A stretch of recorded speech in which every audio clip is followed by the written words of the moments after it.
But wait, what if we, instead of recording this podcast, just completely rearranged the office again to gain some sort of marginal benefit that we don't know about yet, but could potentially exist? That would be it took us like a week to set this up. Just think, if the video set was on that wall, then there wouldn't be that lip up there.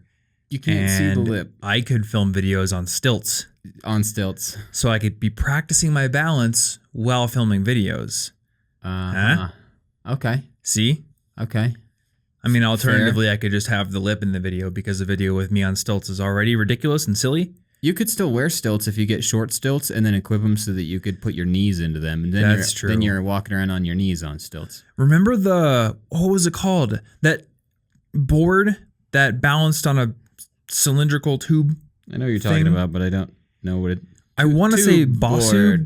No, I want to say Basu ball, but it's not a Basu ball. The Basu ball is the half exercise ball that you like stand on, and if you're in CrossFit, do heavy squats on, because that's smart. No, I can't remember what it's called. I don't know. We'll put it in the show notes. It's one of those things that I've been wanting to buy for many years, but could never justify doing so. But I know if I had one, I would use it all the time. It's one of those dumb things. Isn't that kind of weird? Sometimes we buy things and we don't use them very often. But then I know I would use that thing quite often. I just don't buy it. I don't know what it is. Probably because it costs $100 and it's basically just a board on a tube. I think it's more apparent that isn't that useful. Hey, it's good for balance. Though, so actually, it's like a skateboard that you already have. That is true. So I'm taking this parkour class, and the first class required us to do a time trial run on a course they set up. And I'm thinking to myself, I did parkour in high school. I'm going to be so good at this. And for the most part, I was actually pretty decent at it. But there was one section where we had to balance on rails, and I kept falling off over and over and over again. Wow. So I was pretty bad at rail balance. Way to ruin the score. Yep. My score was definitely hit hard because of that. But after the rail balance day where we learned all the best techniques for balancing on a cylindrical rail, I've been getting pretty good at it. And I've been getting to the point where I now have the confidence to walk on these rails they have that are about 4 feet off the ground. And they have more that are about 7 feet off the ground. And pretty soon here, I think I'm going to be able to do some balance trials on those too. You going to start doing tight ropes off the top of buildings? No. Though, what's that movie? Parkour. What's that movie called? Do it, hardcore parkour. On a Wire? Is it? Man on Wire? I don't know. For a long time, Man on Wire was the top-rated movie on Rotten Tomatoes. Is it about a tightrope? Yeah, it's about this. Movies. It's about this French guy who, I want to say that it was the Twin Towers before they came down. It could be different buildings somewhere else, but I think it was the Twin Towers. This French guy back in the 90s, when they were being built potentially, or at some point, he really wanted a tightrope walk across them. So there's this whole documentary on him trying to do that. And there's like, obviously nobody wants him to do that. There's rules against it. It's against the law. So not only is it incredibly dangerous to walk across a tightrope between two gigantic tall skyscrapers, but it's also super illegal. So the movie's pretty fascinating. I watched it once, but it was so long ago. And I think it was one of those instances where the movie's on, but you're kind of doing something else. So I didn't really give it my full attention. Yeah. Maybe I should watch it again someday. Yeah, that movie was very, very highly rated. Anyway, enough chit chat. Welcome back to the College Info Geek podcast, guys. Today, I thought we would do something a little bit different. We were going to do a book analysis episode, which is why for those of you watching this on YouTube, you may be able to see a book sitting here on our table. So we are going to roughly talk about some of the ideas in the book Influence, The Psychology of Persuasion by Robert Cialdini. Is that how you pronounce it? Cialdini. I still don't have the right accent. Accents are your domain, man. But I realized that this book, which talks about the ways that people influence each other and essentially convince people to do the things they want them to do, has so much in it, and it's so well grouped into different chapters that I just thought each chapter deserved its own episode. Yeah. So that doesn't mean that for the next 6 weeks you're going to get nothing but Influence, the Psychology of Persuasion analysis episodes. We're going to space these out probably every 3 or 4 episodes. I'm not sure. We'll see how people like them, and we'll space them out accordingly. But I thought the principles in this book were really fascinating, and I think that you guys are going to find them fascinating as well. Now, I have read about half this book. I'm not sure how far into it you are yet. Maybe about the same? Not that far. Okay. Now I only read this chapter because that's all I had to read. Otherwise, I would have had it finished. Well, yeah. So that's the other thing that I am wanting to see about this change of format. With other book analysis episodes, we each have to read the book, which means that, at least for me, because I'm a slow reader, that's like the one book I read during those few weeks between book analysis episodes. And it also means that we kind of gloss over a lot of the detail and nuance because we're trying to sum up an entire book in one episode. Yeah. And maybe sometimes for a book like The War of Art, that's fine. Because The War of Art is almost about one idea. And it just sort of dwells on it in several different ways. But this, while it is about the psychology of persuasion, it really is like 6 mini books with a theme that ties them together. Yeah. So it's the book version of a listicle. Yeah, exactly. Something like that. Yeah. Or maybe so it's much better and higher quality. Yeah. I'm just imagining the book's what just the like book version 6 ways implies. to influence your peers. Oh, Actually, no. People would buy that book. The book version means that it's good. Yeah, it is a very good book.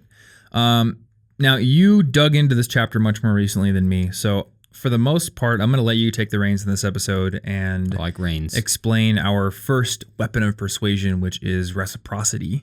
Yeah. But I do want to introduce the book itself, and there's one tactic that he doesn't really cover in a whole chapter, but I did want to mention it because it was really interesting to me, and it actually was used on me fairly recently. You fool. I am a fool, but I am only human. We are all fools. So, like I said, this book is basically about how to influence other people. And the chapters cover tactics like reciprocity, covers consistency of identity, lots of things like that. The intro chapter, while it doesn't go really into detail about this particular topic I'm going to talk about, does mention what is basically the anchoring effect, or comparing and contrasting. So essentially, the anchoring effect states that we will compare one thing based on what has been contrasted to or compared to, which is why a lot of times when you look at websites that have a monthly plan for something, there are 3 pricing tiers. Yeah. There's the basic level, $5 a month. Then you've got your best value level, $10 a month. And then the ultra super premium one at maybe $20 a month. And the reason they do that is because if they didn't have that $20 per month plan, then the $10 a month plan would seem pretty expensive. But because you have now contrasted it to $20 a month, you think, oh, well, that's actually pretty cheap. Yeah. That's not bad. And this isn't related to the story I want to tell, but actually the other day I went to REI and no, you were with me, weren't you? I don't remember. I don't know. Maybe another friend was with me. I was looking at coats there, and I'm the kind of kid who grew up going to Kohl's for my coats. So the winter coat I've had for years was probably $75, maybe $80. It's more than any of the coats I've owned. You say that like it's nothing. I know, right? And so that was like the winter, like the maybe I don't know if it's waterproof or water resistant, but $80 coat. And the one I used in college, I bought this $30 polyester fake leather jacket from JCPenney for $30. So that's the level I'm coming from. I go to REI, and I like REI, but I'm looking at the coats there, and they're $300, $350, and I'm staring at these things, and I'm like, this is super expensive. Holy crap. Like, who would buy this? And so it was kind of a casual thing. I go about my business. And then a few days later, Anna's at an anime convention. I'm bored. And I'm thinking, I'm just going to research coats for no reason. I'm just kind of curious, like, what's the best ski jacket? So I find this best men's ski jackets of 2017 list on the internet somewhere. And their top pick was $700. And then below that, they said, okay, we have another one. This is the most technical, perfect coat ever. It's $900. And I'm thinking, oh my God, that is ridiculous. I could buy a road bike for that much. Yeah. But the interesting thing is reading those reviews has made my perception of the $350, $300 coats at REI shift. Now those things seem relatively inexpensive. And the coats at Kohl's for $100, while I would have thought $100 for a coat a few years ago was really expensive, they seem like Goodwill coats almost. So don't look at absurdly expensive things or you're just going to trick yourself. Yeah, it's crazy. And the anchoring effect has happened all throughout my YouTube career as well. I find that when you become a YouTuber, you tend to follow some people who are around the same size as you. Maybe you have a few others that are bigger. So say you're at 10,000 subscribers. The person that has 20,000 looks like they're a celebrity. And then you hit 20,000 and the bar just keeps moving. And every time you hit a new milestone, you feel like your channel is actually pretty small. So our channel's at 870,000 subscribers now. And my weird lizard brain goes and looks at Liza Koshy with like 15 million and thinks, well, my channel's not actually that big. I'm pretty niche, you know? Yeah. It's a really weird quirk of the human brain. So one thing that the book brings up as an example is the experience of buying a suit.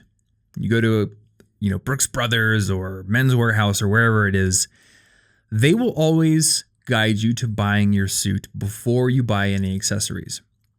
And the reason they do this is because if you do that, then the cost of the suit, which is easily the most expensive thing you will buy, is anchored in your head, and anything else gets compared to the cost of that suit. So this actually happened to me. I went to a store called Suit Supply in New York City, and you can buy their suits online. And honestly, I did a lot of research on suits, and Suit Supply, in my opinion, from the research I've done, is probably the best quality suit you're going to get with the best fit at a somewhat reasonable price. I don't know what you think a reasonable price is. And actually, your suit looks pretty good on you. That's like off the rack. That was like a $200 one from like Kohl's or JCPenney or something. So I feel like you got lucky. Not that intense, but I also don't care. You don't care. I did care a little more. So, I mean, I'll put it out there. A Suit Supply suit is like $500. So not your JCPenney suit that costs $150, but also not an Armani suit or a $900 suit from J. Crew or something like that. Yeah. It's a pretty middle of the road price, something that a lot of guys, if they saved up, they could get it, and it looks really good. But it's still $500. So I go to the Suit Supply. I didn't want to order online because I was just worried about it not fitting right. I wanted somebody who was an expert to see it on me and tell me this pants need to be hemmed, the sleeves need to be taken out a bit, whatever it may be. And it was a great experience. So I believe the suit that I picked was $550.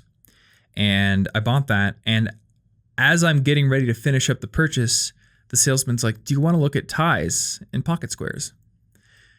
And I'm thinking, okay, all the ties I have are kind of cheap. A lot of my ties are skinny ties because I usually shop at Express. And a skinny tie looks pretty good with a button-up shirt, but not with a big lapelled blazer on either. So I'm looking at ties, and their ties are $50 a piece.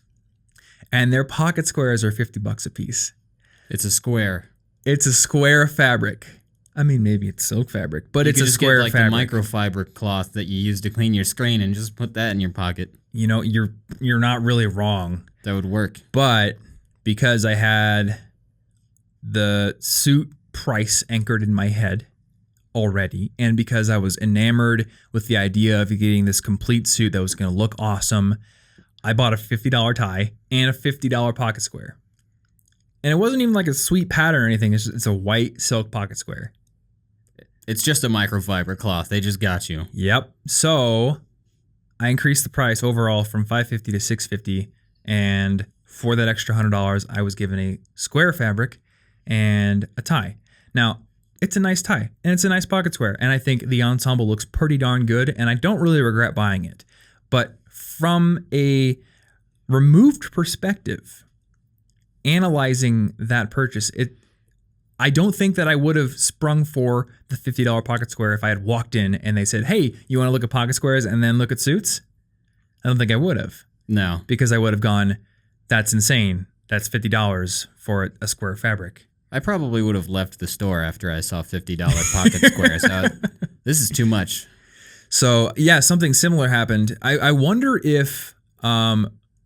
what's it called? Room and Board, I think is the store. I wonder if Room and Board is actually shooting themselves in the foot by putting their $4,000 couches as the first thing that you see when you walk in. Maybe they should have some end tables or something. I don't know. Or maybe not. Maybe, well, no, never mind. I'm thinking about this wrong. If you go in and you have enough money to buy a $4,000 couch, then you probably are also going to buy a $500 end table, even though it's ridiculous. Yeah. They probably know what they're doing. They're in Cherry Creek. They're in the rich people village. So, but yeah. So the anchoring effect works, you know? And it was pretty funny because I've seen pocket squares you can get online for $10. Yeah. And the weird thing is when you're in the mode of researching something, at least if you're like me, you start to think, I want to get the best one. I don't want to compromise. I think this is what online research does to us. Oh, you yeah. start reading articles. I had that problem, but now I don't research things and I just go to Target and buy the one that I see because it's probably smart. The big, fancy, best one in the world actually doesn't make me that much more happy. And why do I deserve the best things in the world? I'm not a king. I don't need the top quality everything in my apartment. And it's true. And a lot of times nobody cares. That mic over there at my desk was exceptionally more expensive than these mics, but I think they sound just as good. Yeah. I mean, maybe that one is better for if I'm recording Thriller or something, but we're just talking and drinking tea. That's all we're doing. So the cheaper mics work pretty well. But I did want to put a bit of a story behind that experience. And the funny thing is I went to StyleCon and I ended up hanging out with Aaron Marino afterwards. And he takes us into this office and he's like, this is where they send all the free stuff that I can't get rid of. So you have to take something. And they just gave me a free pocket square that was nicer than the one I had gotten. Nice. And it has like this beautiful illustration of a bird on it. So they put a bird on it. They did. Nice. I figured you'd get that. But yeah, so that's the anchoring effect. And this crops up everywhere. So anytime you see something really expensive used as a kind of a contrast to the thing that they're really trying to get you to buy, that's why. Now, one interesting thing that I learned from pricing studies is that often the anchoring effect of the really expensive thing does help to sell more of the mid-tier things, but a lot of times the majority of the profit, or at least the highest amount of profit, is gained by the highest tier item. Because a lot of people are kind of like me, and the anchoring effect is there, but then they go the opposite direction and think, well, I want the best one. I don't want to miss out on the best thing. Yeah. And they'll start to do some weird twisty logic where they'll think, well, that's actually not that much more expensive than what I was already going to pay, and they'll justify the price jump.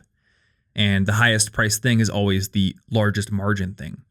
A lot of times when I've seen people do online courses or something, they'll have maybe the super compact $20 book edition, the $100 edition with video courses and maybe a few extra work things. And then there's a $500 one that's literally the same as the $100 one, except for you get an hour Skype conversation with the person. So I guess if an hour of somebody's time is worth $400 to you, you know, that's the beauty cool, is that they're likely to get more people to buy the mildly expensive stuff. But then, I mean, for those who go the extra mile, that's just icing on the cake. That's just like, okay, I guess you could buy the extra expensive one. Nice. And it's also another form of like reverse comparisons, because now you're basically saying, look, this amazing course I put together with all these bonus things is worth $100, which means an hour of my time being worth 4 times that. That means an hour of my time is amazing. Like, think of what I could tell you. It's funny because you start out, you look at the expensive thing, right? And now you're okay with the less expensive thing, the mid-tier thing. And you're like, but then suddenly that mid-tier price becomes the base price, even if it's not floor. It's not the low price. You're like, well, $100, I got to at least get the mid-tier. But now it's not that much more, even though you're just comparing to the price you previously compared to. So you're just like jumping back and forth, and it's really weird. It's tricky stuff. It kind of reminds me of my first experience ever climbing a real legit mountain, like a 14er here in Colorado. When I was at the base and I could see the peak up there, it seemed huge. And then we started our ascent, and we had to walk across this gigantic field first before we really started going uphill. And at that point, you could no longer see the peak. All you could see was the next crest that you're working up to. So that was really difficult to get up to. But then once you get there, the peak seems a little bit easier to get to. Yeah. I mean, it's still there. It's still higher up, but now it's not nearly as high up. So you've kind of elevated your perspective. And we do like mental gymnastics to get ourselves to that point with pricing as well. Yeah. Anyway, so that's the anchoring effect. I feel like we talked more about that than I intended to. That's just like the intro chapter. That's just his tiny example of a psychological thing. Exactly. Yeah, it's one tiny example. So the main focus of this episode, though, is something called reciprocity, which in really simple terms, it basically means we feel naturally that if something is given to us, we should kind of return the favor. Yeah. That's a natural human response. There was a good quote from the book that I wanted to share, and I think it was Cialdini who wrote this himself. A widely shared and strongly held feeling of future obligation made an enormous difference in human social evolution because it meant that one person could give something, for example, food or energy or care, to another with confidence that it was not being lost. So really, I mean, this principle of reciprocity is honestly a good thing, right? It's basically necessary because it allows for division of labor. Because if you got three people, super crazy, just forest hunter-gatherers or something. You got one person getting wood to start a fire, one person finding berries and stuff or water, and one person hunting something. Then the person who's just getting wood, maybe they're going to get really good at just getting wood, but if they can't count on the other two people to help them out, they're going to starve to death while being an expert wood gatherer. Mm-hmm. So you can become an expert only because you trusted somebody else to do the other things you're not becoming an expert at. Yeah. And on that note, one little tangent here. I read a book called Debt, The First 5,000 Years. I never finished it because it's a very thick book, but this book essentially refutes the view in classical economics that before money, there was barter. Before we had gold coins and dollar bills, people would go to the market and they would trade the left butt cheek of their cow for a few eggs or something like that. Good deal. Obviously, that's a very unworkable system, and as the book demonstrates through a lot of anthropological evidence, most of the time you would ever see barter is between people who were basically enemies or didn't really know each other, and it would be like a one-off thing. Like you'd travel through the desert and meet this other tribe and then maybe barter some stuff. But for people in tight-knit societies, it was all based on informal debt. Yeah, because that's the bartering with like just time in between. Yeah, and it wasn't like, hey, you owe me $100 in 6 months with 1% interest. They didn't have money. There was no such thing as money at the time. No, it's just you'll do me a good turn later because I just helped you. And the reason this works is because humans are inherently built to be reciprocal. If they weren't, then we wouldn't have been good at society without that. We would have never had complex societies. We wouldn't have never made money because money is just a codified and physical representation of debt in a quantified way. Well, we wouldn't have been able to get very far in basically anything without allowing people to trust that they could pursue one thing. Yeah, exactly. For the good of everyone and have everyone do good for them as well. You can't have experts in anything. We'd all just be, hunter-gathering all the time. Hunter-gathering. But by ourselves. Maybe that would be the best way. Maybe that would be for the best. Maybe it would be. Or we're just all going to be mountain men. Bartering is evil. Yep. Bartering is the root of all evil. Yep. It has the word Bart in it, and I've watched enough Simpsons to know that Bart is actually a pretty bad kid. That is psychologically good. He gets into a lot of trouble, I think. A lot of hijinks. Something like that. Our society would have a lot less hijinks if there was no society. Hence, we need to get rid of society. Yes. Boom. Podcast done. Done. Okay. So clearly, at its base, reciprocity is something that is good. Yeah. It is fundamental to the formation of a society. But it's also something that can be exploited. And I'm gonna let you take over at this point. I've got some stuff that I can chime in about, but how do people exploit this part of our brains? Well, first I wanna mention something, a little linguistic note, because that's the thing I like the best from the book. Okay. Is that they pointed out that this is such an obvious thing to cultures in general that an English example, when you're saying thanks, a synonym for that is much obliged. You're literally saying I'm obligated you in the future as a thank you, and that's just natural. Yeah. But also, there was a sociologist, Alvin Gouldner, who had gone as far to report that there is no human civilization that does not have this rule ingrained in some way. Like saying much obliged in some way? No, like the reciprocity thing. Oh, okay, gotcha. Like everyone. So it's like Everyone it's a core does it. human You couldn't thing. find a single anything because that's how communities formed. Yeah. And the way to take advantage of it is basically to give gifts that weren't asked or do favors knowing that weren't asked for, knowing that they're going to owe you later. Mm-hmm. But the reason that this works, the reason that people can get you to do things you didn't want to do, which is the tough part because you're like, why did I even do that? Is because we just feel horrible about it, and society does not like people who take favors and do not pay it back. Yeah. You can be a moocher or an ingrate. When people want to make an argument against entitlement programs, they bring up the image of some sort of welfare queen because they know that image is anger-inducing. The thought of somebody living off of the backs of everyone else and not helping is just like one of the worst things that somebody can imagine you to be. Now, having mentioned that, I do want to point out that the idea behind keeping a lot of these is that those same people will be able to pay back in the future, trusting that they will repay, and that I personally benefited from a lot of these. I did too. So I bring up the example of people saying welfare queen, but I'm not saying I agree with it. Politics podcast also, now. I am very proud to pay all the taxes that I pay now because I make more in taxes than I could have without my grants. Yeah. So that's returning the favor, though. So I'm happy to do it. That's an example of force multiplier, which we talked about in the personal MBA episode. Yeah, basically, the government invested in me throughout my life, and now I can give more back to the government, and I don't mind paying taxes because I know that without that, like, it's me paying back, which I have to do. But Plus, I like roads. Cultures hate it when you don't. Yeah, roads are nice, too. Roads are pretty good. They're pretty dope. Pretty useful. But basically, you can't go against this without, one, feeling a lot of guilt, feeling really uncomfortable with it, unless, I guess you could be like a sociopath and not care at all. Those people get away with whatever they want. But also, that's true. You'll have people from the outside who don't like you either. So the inside and the outside are both saying, you're bad, repay them now. Yeah. So a good example of how people take advantage of this is the Hare Krishna Society, which... Those people that give me flowers in the airport? Yeah. Yeah, and I had experience with this back in Iowa State, way before I knew anything about this or who they were or anything. So that back at Iowa State on campus, there'd just be this little monk dude. He'd walk up to me with a messenger bag, and he'd just be like, oh, hey, what's up? Let's have a fun conversation, do. And then he would offer me a copy of the Bhagavad Gita, their religious book. And then... so he was giving you a book. It wasn't he gave me a copy of the book. Okay. And then he would talk about it. He'd be like, this is for you. It's all cool and stuff. And then he'd be like, now, just how much do you think that book's worth? And then, like, he'd try to force me to come up with an answer. And then he would mention that they're taking donations. Now, I hate being psychologically manipulated. So I forced him to take back the book. But the important thing about this story is that society doing this upped their donations by like 1 billion%, and they were on the verge of not being able to function in America, and then suddenly we're just fine, flourishing. They're on the pedestrian mall here in Denver, at least somebody doing something similar, if not exactly them.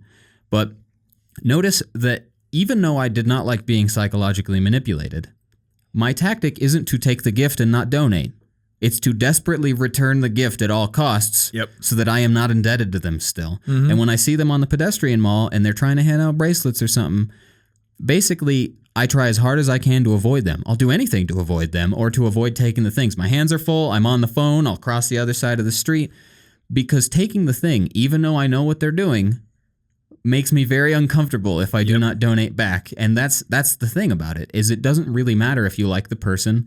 And it doesn't matter that much whether you want the gift. Once you have it, it's very uncomfortable to not do something. I think there's even some reciprocity in people who just ask you for money.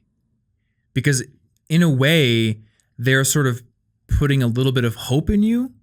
And you kind of know that you've like received their attention and hope a little bit. I think this is part of the reason why we're uncomfortable even when someone just asks us for money on the street. Like the people that are going around saying, do you want to donate to this charity? Do all this stuff. Because first they're like, I'm sure you look like a really good person. What they're giving you is their confidence, the full faith in that you're a really good person. And now you're going to feel bad if you prove them wrong and betray their compliments. Yeah, it is so uncomfortable to say no that I'll sometimes cross the street. Oh, yeah, I totally do that. Because they're like, I'm sure you care about kids, right? And I'm like, what am I supposed to just say no?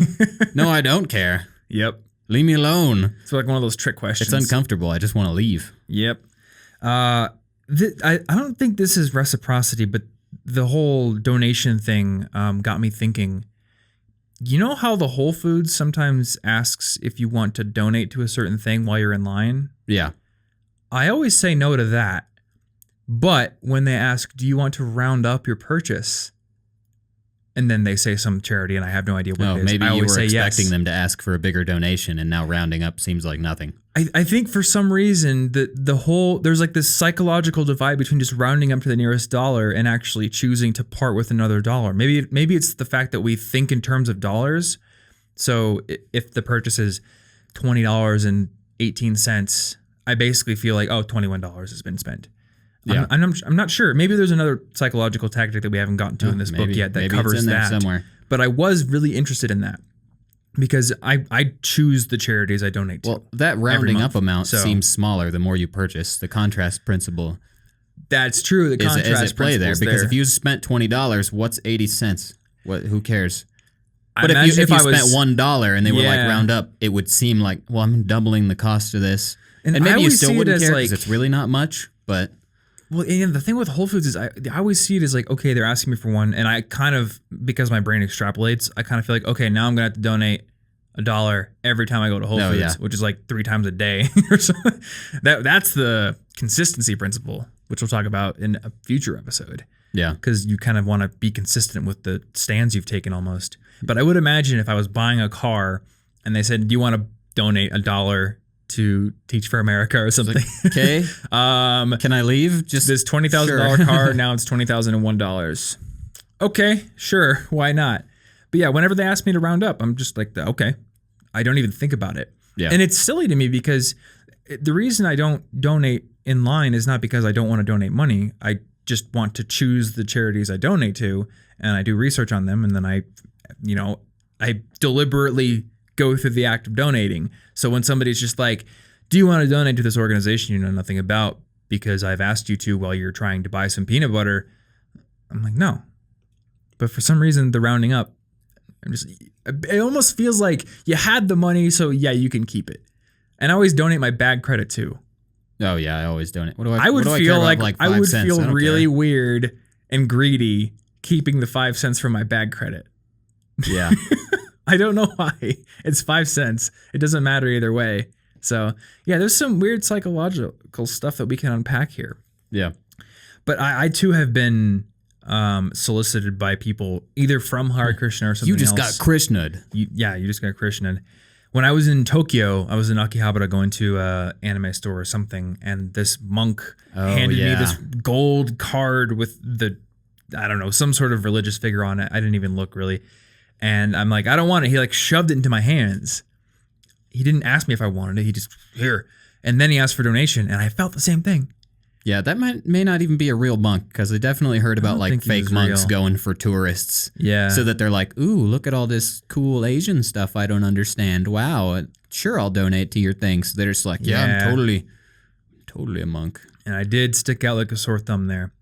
I think I just dropped the card. Oh yeah, You know, that's the thing. yeah. So you can't keep it. You can't take it Mhm. because you still feel bad even though you never wanted it. And I've heard about some reciprocity scams that have happened. The one that I read about was when I was reading about somebody's experience going to Egypt, but I'm sure this happens all around the world where you're in one part of town, say you're just trundling down the street of Cairo, someone will shove a t-shirt into your hands and they'll walk away before you can object. So you just are holding this t-shirt and now you feel like, well, if I jump it on the ground, I'm littering at this point, so I guess I should keep it. And then you keep walking. And up the road, there's another person who's in on the scam who says, hey, you didn't pay for that. And then they'll kind of pressure you into paying for this Oh, thing nice. that's been shoved into your hands. So if you aren't strong-willed enough, or you feel like you're going to get in trouble, you don't have the confidence to say no, they're going to extol you of your money. That's fun. Or extort you. I don't think extol is the right word there. Yeah, well, and the thing is, they know you don't want the thing. Everybody knows, and he talked about in the book actually. He was at an airport, just kind of watching people do stuff, as somebody who must study sociology probably does. And he was watching the Hare Krishna Society do stuff, and they were giving out flowers. Mm-hmm. And he watched somebody who was going on a break, going on a round, and he followed them just to see what are they doing. And he watched them pick up all the flowers from trash cans that people had thrown away right after donating for them. And just re-give them out. And just re-gives them out. Oh my gosh. So they're like, we know you don't want the flower, but you're going to keep donating. And now we'll just take the flower out of the trash, give it to somebody else. Now they'll donate it. And then it's just infinite money. And they know you don't want it. Yeah. Yeah, they're just exploiting you at this It doesn't point. matter. It's kind of brilliant, but I don't like it, obviously. Yeah. Another example of this is free samples in products and in grocery stores. Yeah. Especially because then they can kind of get you to take it because they're like, come on, I just want you to try it.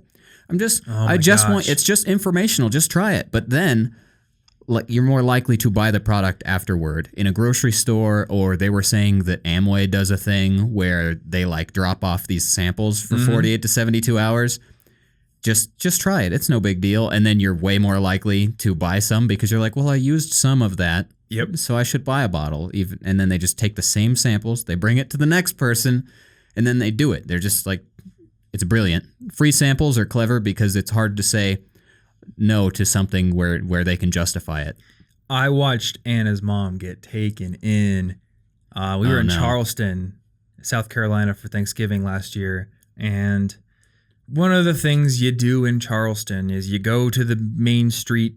I don't know what it's called, but it has all these shops and stuff on it. And when I'm there, I'm just like, this is kind of boring because it's nothing but antique shops and clothing shops and soap shops. And I would rather be climbing a mountain or something. But I'm there to just hang out.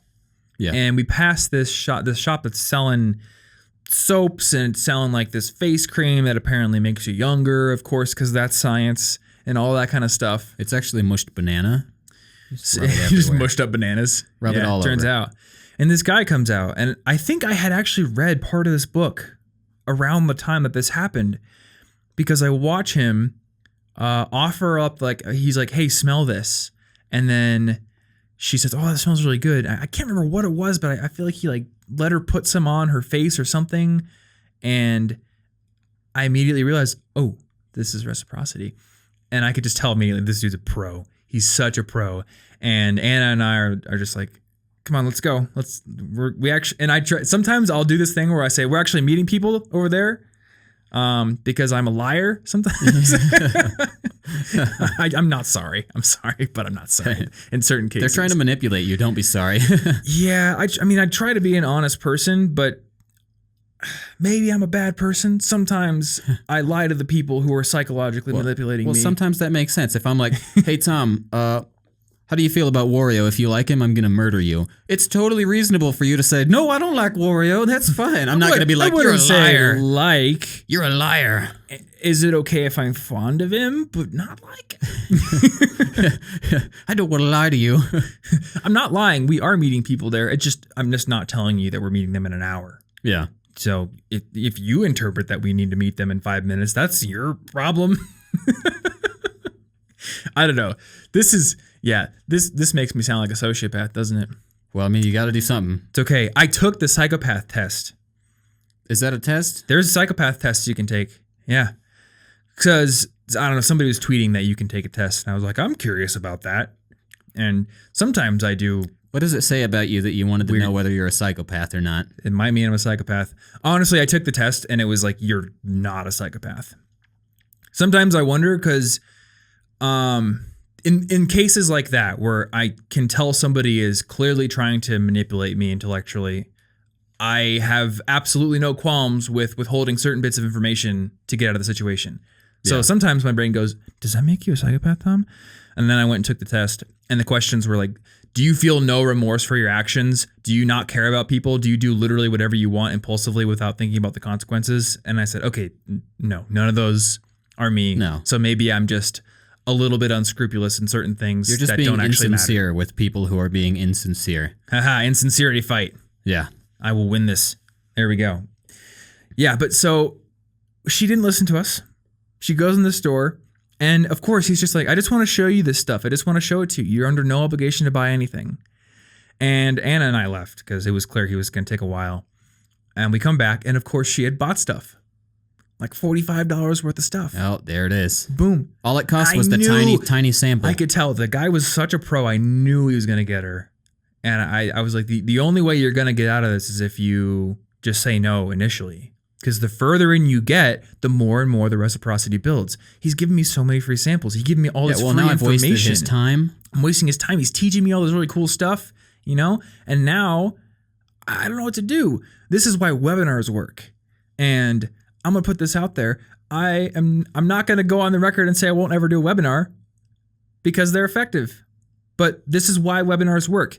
Instead of having a sales page that you just read and then you buy something, you have an hour-long webinar where I'll teach you something for an hour. And then I say, well, if you want to learn more about this, I have this course you can buy or something. Yeah. And I've sat through them. And I got to tell you, I get into the webinar thinking, I'm not going to buy this. I'm just going to benefit from the free information. He's been very open about the fact that this is free information. I want you to get something out of this and you're under no obligation to buy whatsoever.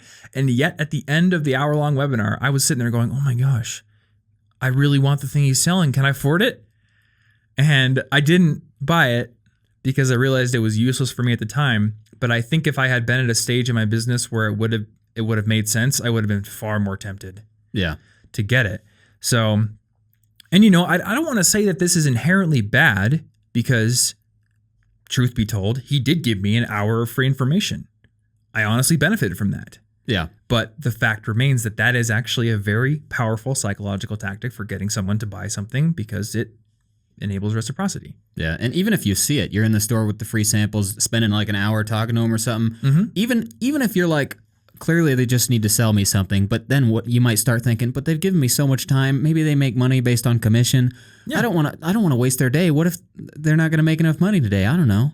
Like they've given me so much of their work day. I would hate to disappoint them. They could have been selling to somebody else.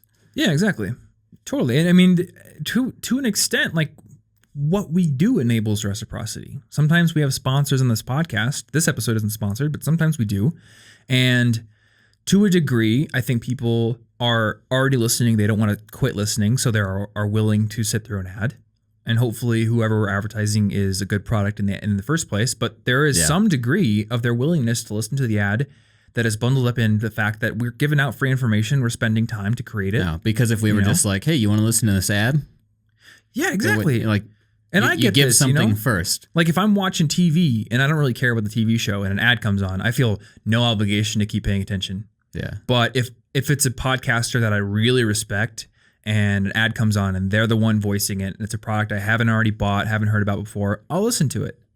And I think about like, why am I listening to this? I didn't turn on this podcast about the Mongols to listen to an Audible ad, but I'm still listening to it because I respect Dan Carlin and he just gave me this like amazing thing for free. At least I can do is listen to his ad and maybe go try it out. You know? It's everywhere. It holds communities together.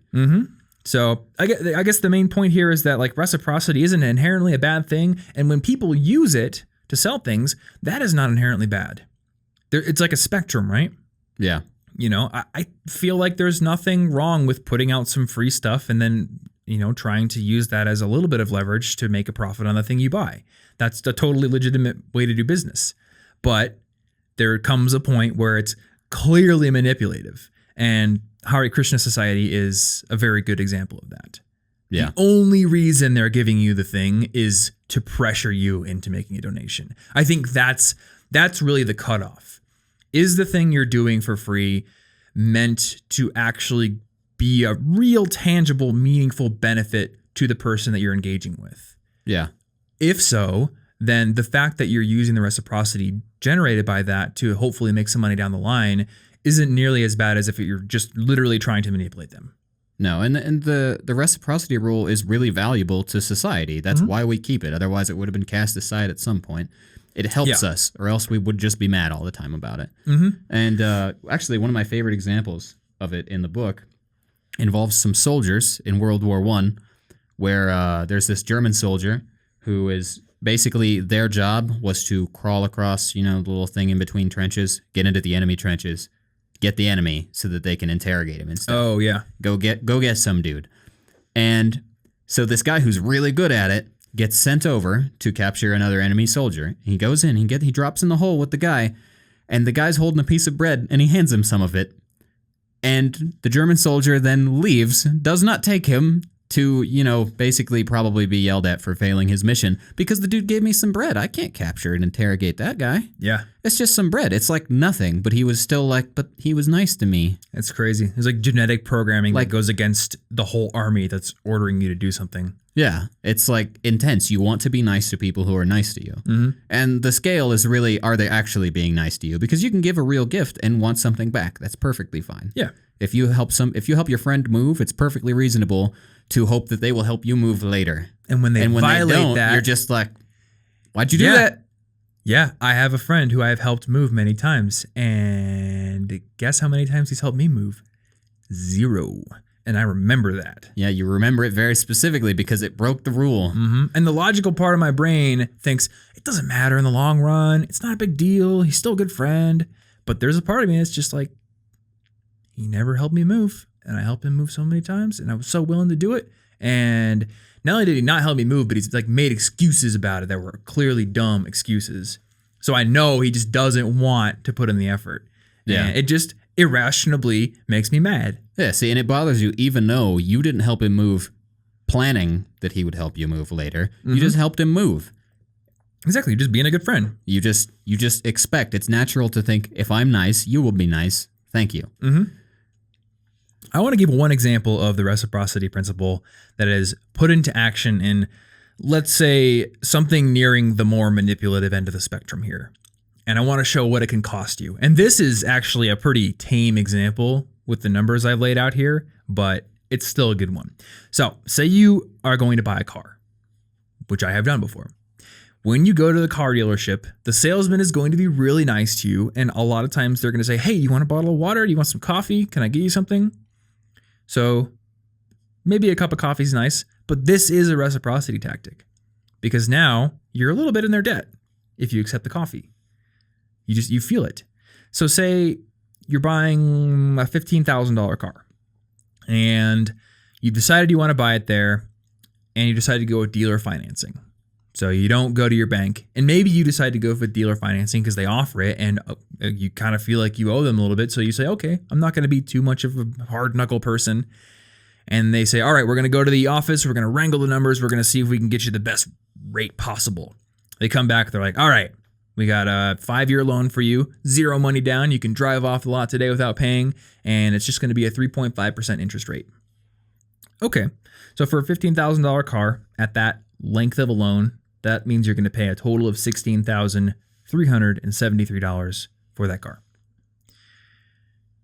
But what if you had said, okay, that sounds good to me, but I think I can get a better rate with my bank so I'm going to go to the bank unless you guys can offer me 3%. Just a 0.5% interest rate difference, not even full percent. But if you were to do that, negotiation, the total is now $16,172. So that bottle of water he tossed you when you walked in, that just cost you $201. Nice. The $200 bottle of water or coffee or whatever it was because you felt like you were a little bit in their debt. You didn't want to be too much of hard knuckle negotiator. You didn't want to frustrate them too much. You just kind of want to say, thanks. Yeah, I'll be a good customer. I'll drive off the lot and pay what you guys want me to pay. Yeah. Well, I imagine if you had that salesperson, right, and they walked off to get you the water and another salesperson came up and they were like, I can get you a better price. Here's a better price. You'd probably feel really bad to switch to the next guy but this guy was the one I should really give him the business. Yep. Yeah. Oh, this happened at, I think it was Guitar Center. This dude came into the acoustic guitar room and I was looking at all the guitars and I didn't really know which one to get. And he gave me all this help and he was trying to help me find a good case. None of them fit, but I said, it's fine. I'm going to buy the guitar anyway. I'll find a case later. And then he had to go help somebody else or something, and I ended up ringing up with a different salesperson. And I think that they are paid not on commission. They're just paid to work there hourly. But there was a part of my brain that went, oh, wait, what if they're paid on commission? I don't want to give it to this guy. I want to give it to the guy that helped me. Yeah. Because he helped me. I mean, he was just doing his job, but I want to make sure he's the one who gets the sale. So I think that had somebody come up to me who wasn't the original person, I would have said, no, I'm going to wait for that guy. Yeah.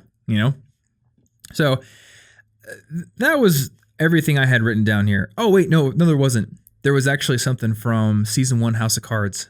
And House of Cards is full of reciprocity. That's how politics works. It's a master class in reciprocity. If you don't like how all that pork and stuff gets on bills, well, reciprocity is exactly how all of that stuff gets done, and that's why it's there. Yeah, exactly. So I guess I do want to talk about a minor plot point from House of Cards. This is from season 1. So if you haven't watched it and you plan on watching it, please pause. Watch season 1 and then come back. One plot point. But I was thinking, okay, what kind of manipulation happens in House of Cards? And it's been a while since I watched it, but one thing that stuck out of my head is there's one kind of like low-ranking senator in the show, and he gets in trouble because he's like soliciting escort girls or something. And I think like the main character, Frank Underwood, helps to cover it up. but then he starts to use that as leverage against him. Now that's not reciprocity. That's blackmail, pretty much.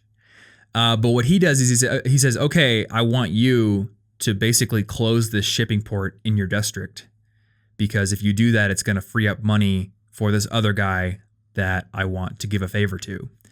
And the guy's like, I don't want to do that. I have all these dock workers in my district who are going to lose their jobs if I close this port. I need to vote to keep it open. It's my duty to my constituents. But got the blackmail on you, bro. So he totally goes against his gut, betrays all his constituents, votes to close the port down, and all that money is now freed up. And Underwood uses that to basically get this other guy in his pocket. He says, now, okay, I've done this favor for you, so now you're going to vote for me. Yeah, and I think it's like to replace somebody as a majority leader in the Senate. So yeah, specifically the first season I thought was the best season of that show. And it is honestly just a really good example time and time again of a lot of these tactics in action, but reciprocity is one of them. Yeah, absolutely. So I don't even know how long we've been going for, but since we usually end up around an hour, it's probably around an hour at this point. Maybe. I don't know. Maybe. It looks like it's close to it. So, I mean, is there anything else that you think that we should add in here? I do still have some more stuff in here. Oh, okay, cool. Yeah. So this won't take too long, but there are basically three main obligations that are part of the reciprocation rule. The obligation to repay a favor. That's the one we've talked about. There's also the obligation to receive. It feels very awkward or impolite to refuse a gift. It's hard to do that. Yeah, it does.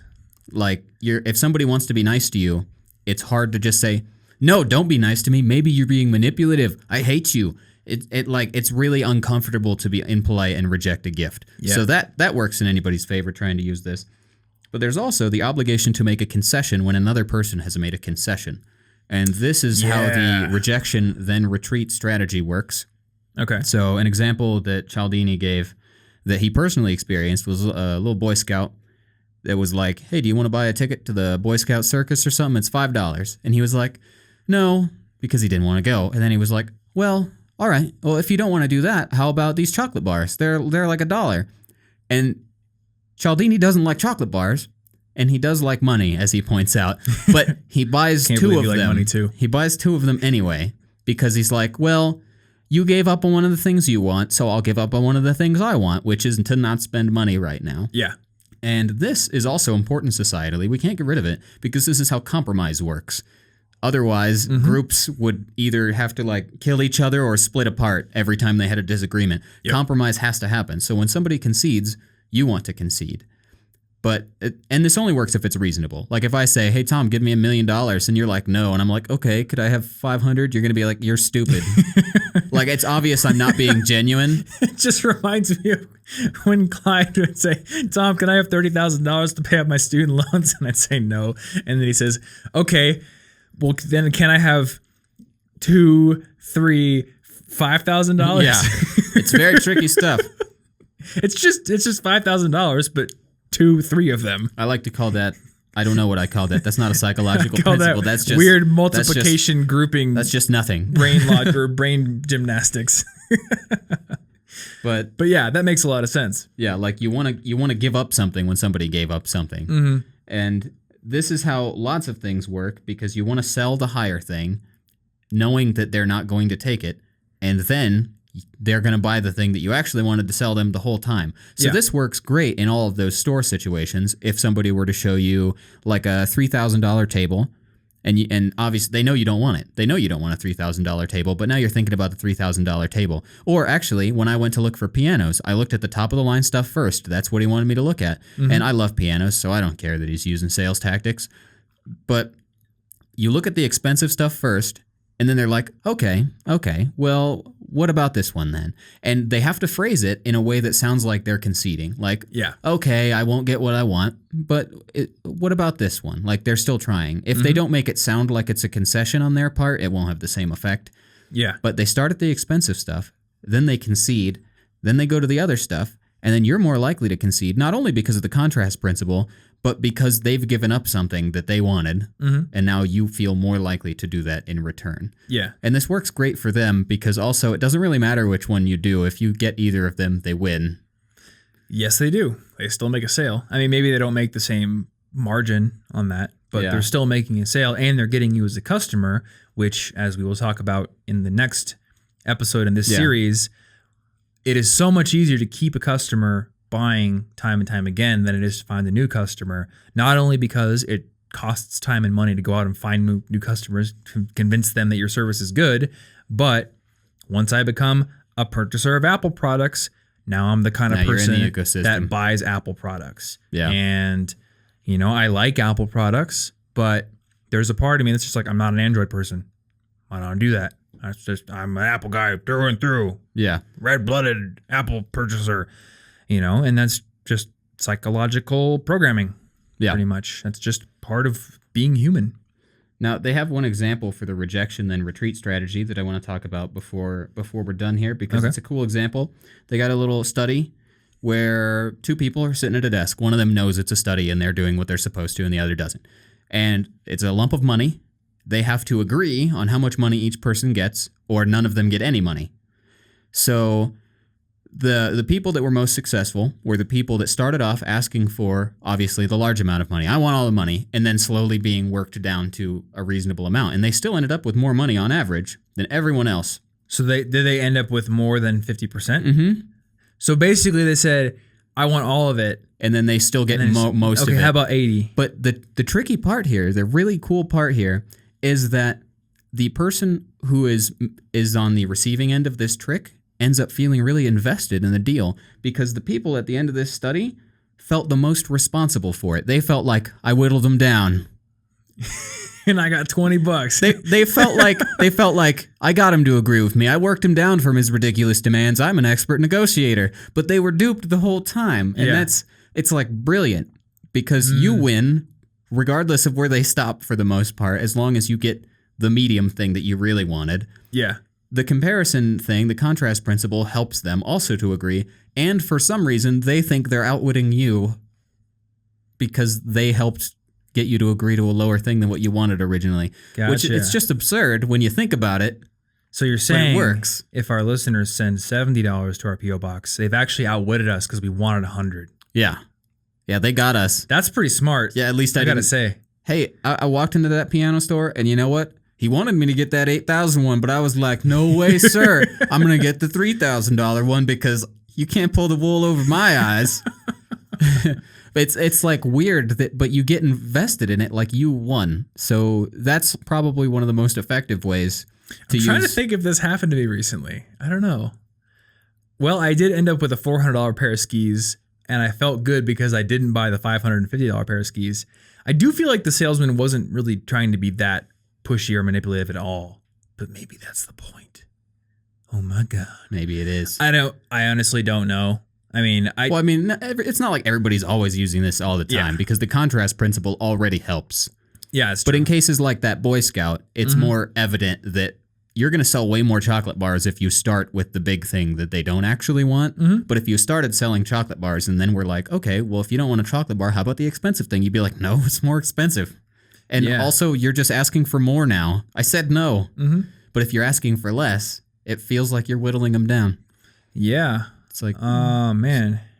I guess there's so much I want to talk about with consistency principle. Man. Oh, man. So much I want to talk about on there. I want to talk about the tripwire strategy. There's all kinds of good stuff. And we're probably dumb because everything we talk about is going to make it less effective when we use it. Reciprocity still works, even if you know about it. Whenever we make a product, we just have to make a sales page that said, we already told you about the tactics. Just click buy. Please. We'll have a little and there's a picture of me just like crying. No, it's got little hover points, and it's like you got the 3 sales things, right? And then you hover over the big one, and it's like, this isn't real. You're just supposed to buy the middle one. Oh my God. Gotcha. I want to make that'd be a cool ironic honest, sales page. Transparent sales page where there's a little tooltip that explains every little tactic like that, we're using. Give me your email page that Matt uses. But like that was hilarious. But like for sales, you just being, this is me trying to trick you into buying the middle thing, please. I wonder how much that would work. Maybe it would laugh. induce more reciprocity because people would be like, he's being so honest and teaching me about psychology right on the sales page. See, this stuff goes deep. It does. Honestly, every time I'm on Facebook, which is very, very little these days, but sometimes I'll end up on it because of who I am and the circles I run in. There's always ads for this online course or product or system that you can use to, launch a super profitable online product, and we'll show you the exact sequence of emails you can write and the exact funnel you can build and everything, and all the sales tactics and exactly what to write. And every time I see it, I just want to comment to anybody wanting to buy this, you do realize the sales page is the class. Oh, yeah. Just pay attention to what they're doing to you and do it. Yeah. I mean, sometimes it is very useful to have the underlying principles shown to you. And this book actually does kind of show some of the areas where you can go too far or where it doesn't work. But I don't know. A lot of these things you can just pay attention. And especially when the curtain is kind of pulled up a bit and you kind of know now the patterns are in your brain. You can sense them whenever you see them. That's how Cialdini got these ideas. He noticed, why did I just buy 2 chocolate bars? And then he got together with the assistant researchers and he was like, okay, what just happened to me? I don't even like chocolate. Why'd I do that? What's wrong with me? Let's figure it out. So if even don't feel bad if you get tricked or you buy something you didn't intend or do something, just question, why did that happen? Because understanding it is the only way to reduce its effect, other than it forcefully becoming a sociopath and ignoring the rule. But then you're going to be like a pariah. It's not that helpful. I guess that's the one thing that I had in mind when I was reading this book is that this is useful and I'm going to be able to pick it out. But I also need to be careful not to become this ultra analytical jerk who just points out everything. Because honestly, it's not like every time you see an example of this in the real world, there's some snidely whiplash character who's just twirling his mustache and villainously laughing while he constructs this amazing algorithm to break down your psychological defenses. A lot of times people are just being people. Yeah. Using reciprocity for gain and profit is part of the human experience. And it's not like they're thinking, I'm about to use reciprocity on this guy. Yeah. What's up? You're just like, I think I'm going to help that guy. That looks like a problem. Why do you think restaurants have a candy bowl at the end when you can just take free peppermint when you leave? You're going to come back because they gave you some free stuff. That doesn't mean they're evil. It doesn't mean I'm going to not go to my favorite pho restaurant. It's a good restaurant. This isn't evil. It's a good thing. We need this rule. It helps society grow. We need to compromise on things. These are very important things ingrained into us. It's just that when you know what's ingrained into us, you can take advantage of it if you so choose, or you can learn to block against people taking advantage of it. I can't remember. Did this chapter say anything about reciprocity being more effective when it wasn't money? Or was that maybe another chapter or something?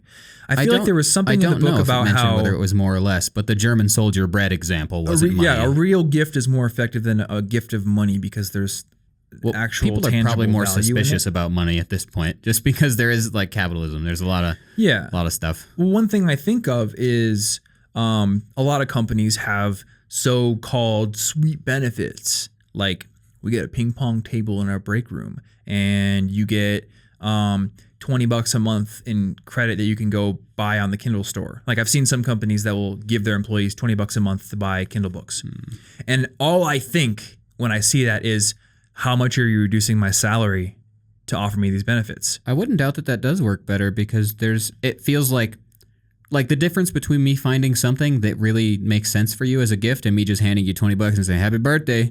Yeah. I mean, that's fine. You can do that. But one of them feels more of like a gift. One of them feels more thought out. And when the companies or people are giving you something that feels more personal or thought out, as opposed to cash, which maybe it's going to be easier to detach your emotions from that. Or when we moved into this apartment, they gave us a bottle of wine.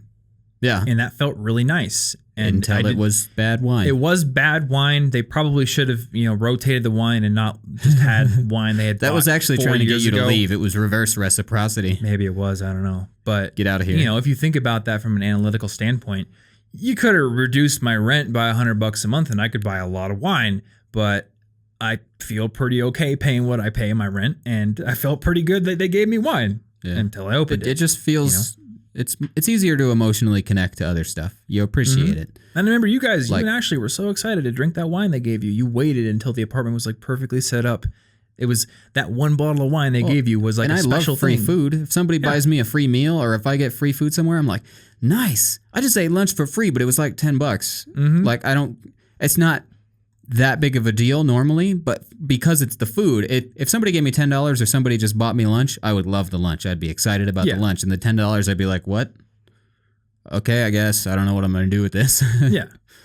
Maybe it's because money is a unit of account. It actually kind of breaks out of what we consider to be a tangible gift because it has a specific quantifiable value. And it also represents not an actual gift. It represents a buying choice that we can go make. Yeah. So we're going to go out and trade. He'll talk about it with more somewhere in the book. Yeah. But the thing with the company benefits is something that always makes me think about that. Oh, yeah. You can have a free beer every Friday.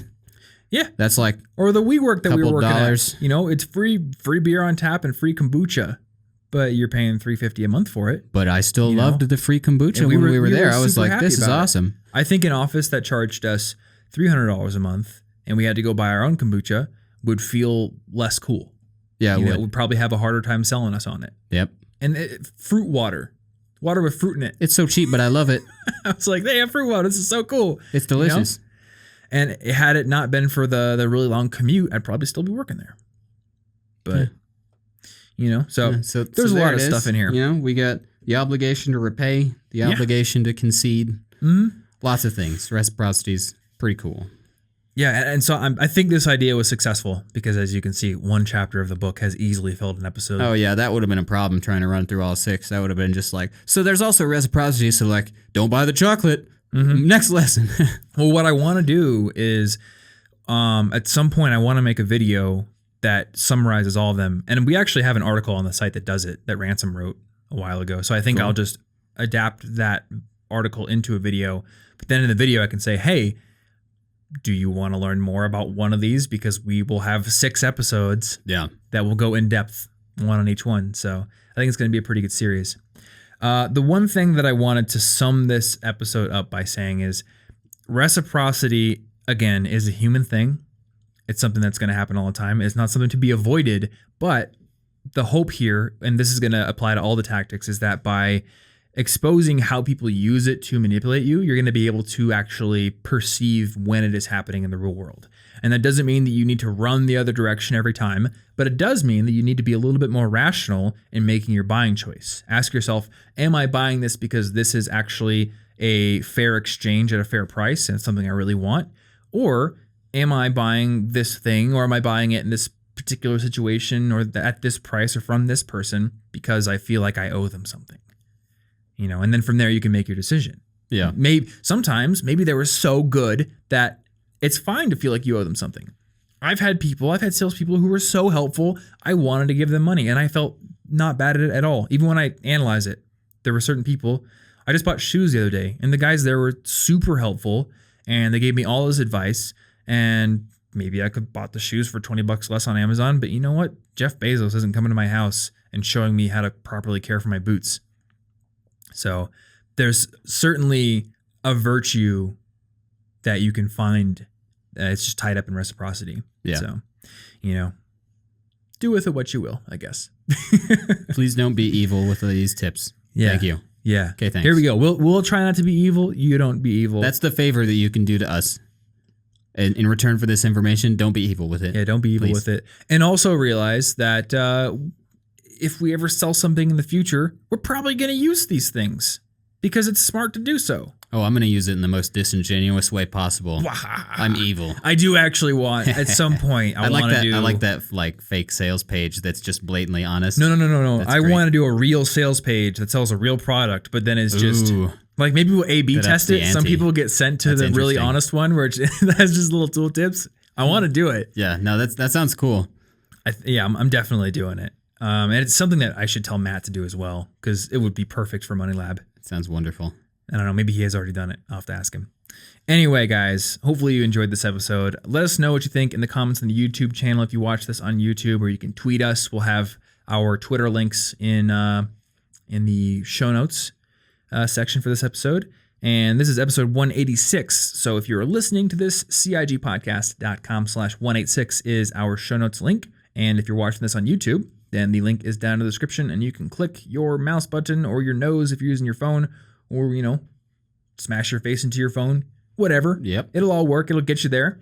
We'll have some links to, we'll link to the book for one. We'll link to some of the things that we talked about, and we'll link to Ransom's article if you want to skip ahead and get a summary on all of the 6 different tactics, or you can just read the book ahead of time.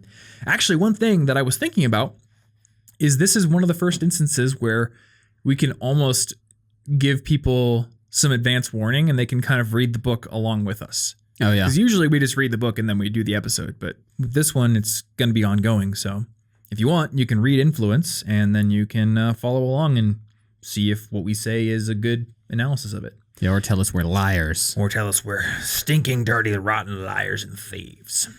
Who knows? If you want to support this podcast, one great way to do so is by giving us a rating and review on Apple Podcasts/iTunes. I'm not sure what people think of it these days. I don't know. Like I said, I'm not always on brand, but they do want it to be called Apple Podcasts now. But ratings and reviews over there help us to bump up the rankings and also tells us what we're doing right, what we can improve on. So thank you if you do that. And once again, thanks as always for listening. We will see you in next week's episode. And don't forget to stay cute.